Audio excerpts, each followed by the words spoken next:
Ular, kamu di sini? Kata si kodok kaget.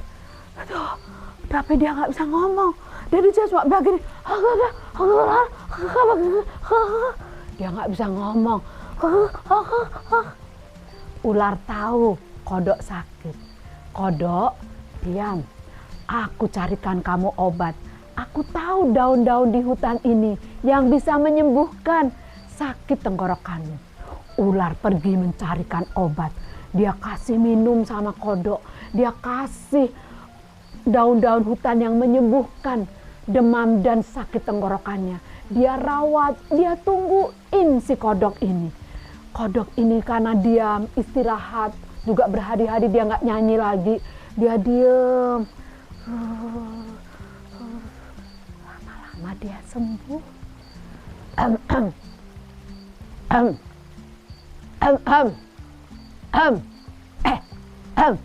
Ular, kodok, suaranya sudah pulih. Ular, saya sudah bisa bicara. Aduh, terima kasih ya ular, terima kasih. Kamu sudah sembuhkan saya. Ular, saya sudah sembuh. Saya mau nyanyi lagi.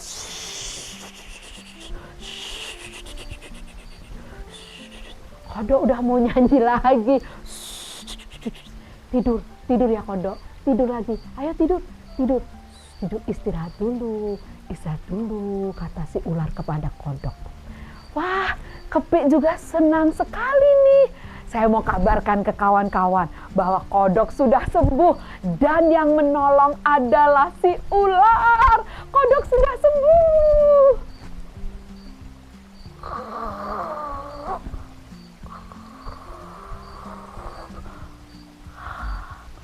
Kodok bisa tidur, ular juga bisa tidur, istirahat yang nyenyak. Kodok sembuh dan sebenarnya sudah bisa bernyanyi lagi. Tapi kodok tahu sekarang dia harus bernyanyi pada waktunya, tidak mengganggu ular yang sakit. Tapi kodok juga malu kepada ular, karena ternyata ketika dia sakit gak ada yang peduli. Semua sudah sebel sama kodok. Semua binatang, ikan, kura-kura, kepik, gak suka sama kodok yang bernyanyi tidak tahu waktu. Tetapi ular yang dia ganggu saat dia sakit, dialah yang peduli. Ular ini luar biasa. Ular yang waktu sakit diganggu suara kodok, malah ular yang menolong kodok. Dia membawakan obat, dia menemani, bahkan dia menyuruh istirahat kodok. Dia rawat kodok sampai kodok sembuh. Ular ini luar biasa. Dia rajin sekali mencarikan daun-daunan untuk menyembuhkan kodok sampai kodok sembuh. Jadi kodok malu sama ular. Akhirnya kodok ini bilang begini ke ular. Ular, kenapa kamu baik sama saya?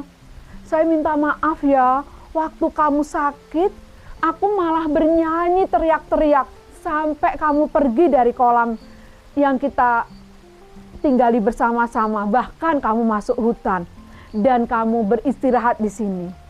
Sekarang saat saya sakit, gak ada yang peduli sama saya.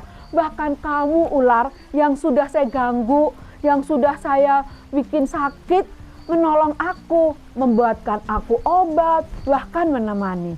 Maafkan aku ya ular. Ular bilang, sesama teman harus saling tolong menolong. Meskipun kodok sudah pernah berbuat jahat kepada ular, tapi ular tidak membalaskan kejahatan itu dengan kejahatan. Dia tetap sayang karena kodok itu adalah temannya dia juga, satu kolam. Maka kura-kura, kepik, ikan, sekarang semua bersama-sama dengan ular dan kodok, tinggal di kolam yang sama dengan damai. Kita nyanyi yuk. Oh, jangan nyanyi dulu. Nyanyinya tidak boleh malam-malam. Karena kalau malam waktunya orang lagi tidur. Shalom adik-adik. Luar biasa ya tadi. Kodok yang bandel nyanyi sepanjang malam, mengganggu ular yang sampai sakit dan pergi. Tapi apa yang luar biasa? Ular tidak membalas kejahatan dengan kejahatan. Tapi ular membalas kejahatan dengan kebaikan. Bahkan dengan cara itu, kodok yang nakal berubah menjadi kodok yang baik. Mengapa? Karena dia malu. Ular yang disengi, yang dibikin sakit, yang dia nggak peduliin, bahkan yang menolong dia. Sehingga kodok menjadi malu dan sekarang berubah menjadi binatang yang baik. Dia tahu aturan.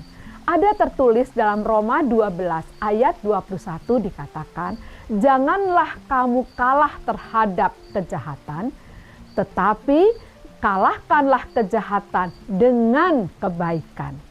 Ular mengalahkan kejahatan dengan kebaikan.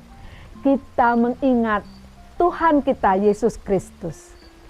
Ketika dia berjalan memanggul salib, diludahi, diejek, dipukul, bahkan disalibkan.